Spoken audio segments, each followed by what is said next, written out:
Welcome back to my YouTube channel. সকল ছাত্রছাত্রীদের আন্তরিক অভিনন্দন জানিয়ে শুরু করি আজকের আলোচনা বিষয়।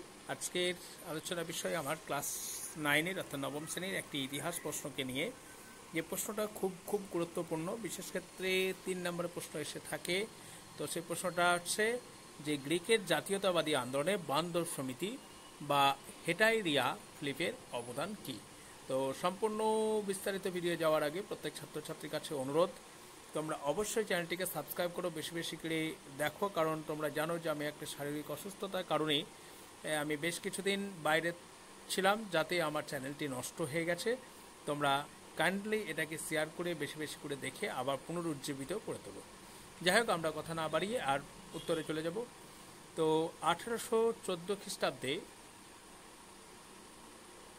স্ক্রুপাস নামে জনৈক গ্রিক ব্যবসায়ী গ্রিসের কৃষ্ণসাগর উপকূলে ওন্দেসা বন্দরে হেটাইরিকা ফিলিপ বা বান্ধব সভা নামে একটি গুপ্ত সমিতি প্রতিষ্ঠা করেন।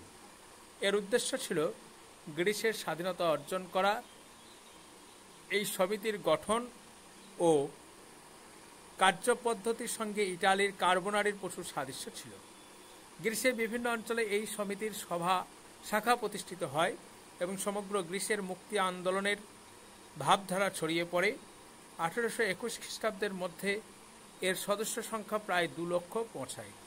1821 খ্রিস্টাব্দের মার্চ মাসে এই সমিতি মোলডাভিয়া ও ওয়ালেসিয়াতে তুরস্কের বিরুদ্ধে বিদ্রোহ শুরু হয় এবং 1830 খ্রিস্টাব্দে গ্রিস স্বাধীনতা লাভ করে। এইটুকু লিখলেই হবে, তোমাদের একদম টু দ্য পয়েন্ট অ্যান্সার করা আছে আমার একদম বই থেকে। সেক্ষেত্রে বলে রাখি, তোমাদের জিকে পাহাড়ি জীবন ক্লাস 9-এর হচ্ছে জীবন মুখোপাধ্যায়ের বই, খুব সুন্দর বই, সেই বই থেকে প্রয়োজন মতো করা আছে। ঠিক আছে, এইটুকু লিখলেই তোমাদের নাম্বার হয়ে যাবে।